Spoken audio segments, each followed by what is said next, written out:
नमस्कार, मेरा नाम ज्ञानेश्वर है। आप देख रहे हैं लाइफ विथ। क्या कहें डीजीपी साहब, अब आपको हमें तो लगा था कि रुपेश सिंह की हत्या के बाद आप जगे भी होंगे और बिहार के मुख्यमंत्री नीतीश कुमार कह रहे थे कि बिहार पुलिस काम कर रही है, लेकिन आप कितने जगे हैं?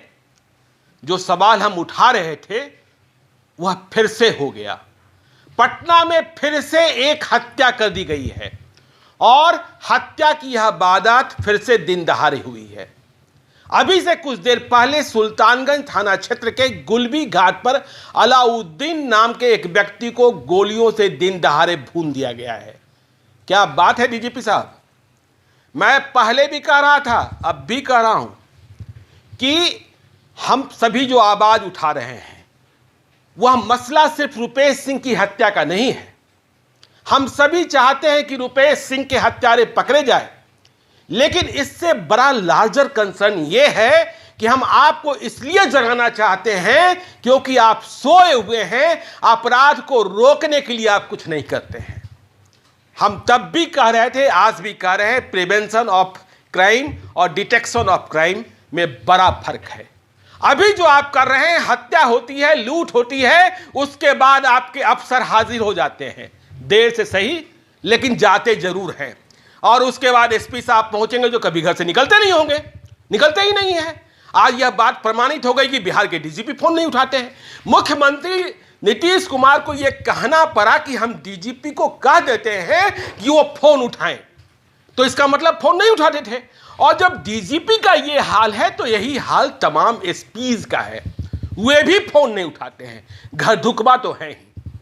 देखिए, मुझे कल ही एक पुराने क्राइम रिपोर्टर चंदन झा ने फोन किया। देखिए कैसे कैसे एसपी साहब हैं। उन्होंने फोन कर बताया कि पिछले साल वे किसी काम के सिलसिले में वैशाली गए, एसपी से मुलाकात करनी थी और उस वक्त में गए जब एसपी साहब आम लोगों से मुलाकात करते हैं। जब वे एसपी से मिलने को पहुंचे तो वहां 100-150 फरियादी बैठे पड़े थे पिछले कई घंटों से, और एसपी साहब अपने कक्ष में अकेले जो कुछ कर रहे थे, भगवान मालिक है। तो चंदन झा पत्रकार, उन्होंने अपनी अर्जी भी भेजी, पर्ची भेजी, कोई जवाब नहीं आया। तो गुस्सा भी आया, ये क्या हो रहा है? भीतर कोई बड़ी मीटिंग चल रही होती तब भी बड़ी बात है। तो फिर चंदन झा ने पटना में पुलिस हेडक्वार्टर में एक सीनियर अधिकारी को फोन किया और उस सीनियर अधिकारी ने फिर वैशाली एसपी को फोन किया कि देखिए आपके यहां कोई मिलने गया है, मिल क्यों नहीं रहे हैं? तो फिर मुलाकात हुई। मालूम हुआ कि एसपी साहब फेसबुक पर व्यस्त थे और बाहर 100-150 फरियादी बैठे थे। तो देखिए, ये पूरे बिहार का हाल है।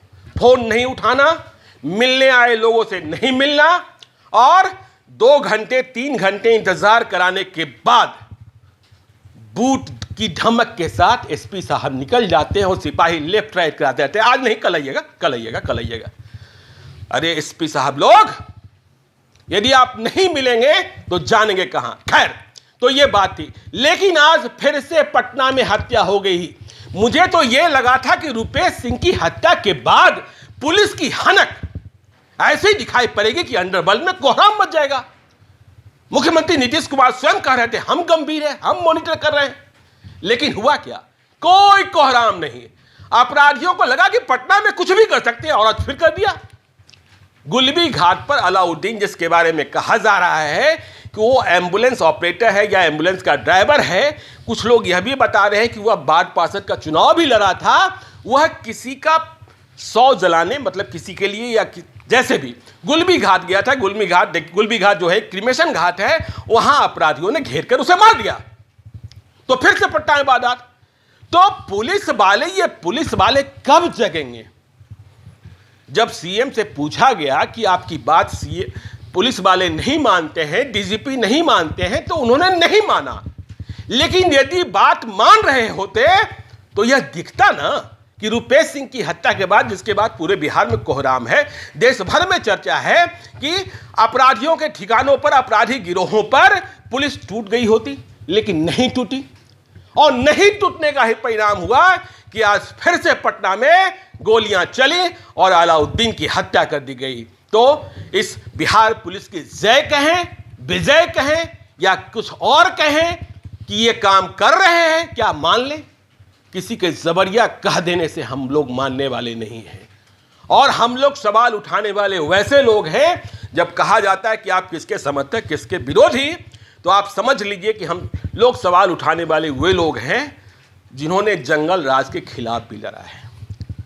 आप जिस हाईकोर्ट के रेफरेंस की बात कहते हैं कि हाईकोर्ट ने कहा था कि बिहार में जंगल राज है, तो यह भी याद रखिए हाईकोर्ट ने किस संदर्भ में कहा था।